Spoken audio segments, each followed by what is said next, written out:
નમસ્કાર, હું છું ધ્રુવ અને તમે જોઈ રહ્યા છો પાટનગર નેટવર્ક ન્યૂઝ. સમાચારો પર કરીએ નજર અને વાત કરીએ મહેસાણાની. મહેસાણામાં કોંગ્રેસના કાર્યકર્તાઓએ બંધારણ દિવસની ઉજવણી કરી. ડૉક્ટર આંબેડકરની પ્રતિમા સમક્ષ બંધારણના આમુખનું વાંચન કરાયું. બંધારણના પાલન કરવાની અને કંડારવાની લેવાઈ પ્રતિજ્ઞા.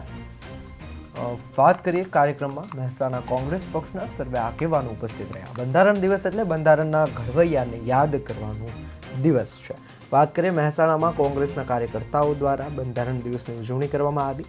ભારતીય બંધારણને અપનાવવાની 75 વર્ષની ગાંઠની ઉજવણીના ભાગરૂપે બાબા સાહેબ આંબેડકરની પ્રતિમા સમક્ષ બંધારણના આમુખનું વાંચન કરાયું. કાર્યક્રમમાં મહેસાણા જિલ્લાના કોંગ્રેસના સર્વ આગેવાનો, પ્રમુખો સહિત વિવિધ સેલ ડિપાર્ટમેન્ટના હોદ્દેદારો અને કોંગ્રેસ પક્ષના કાર્યકર્તાઓએ હાજરી આપી. તેમજ ડૉક્ટર બાબા સાહેબ આંબેડકરની પ્રતિમાને ફૂલહાર કર્યા અને દેશના બંધારણનું ચુસ્તપણે પાલન કરવાની અને કરાવડાવવાની પ્રતિજ્ઞા લેવામાં આવી હતી.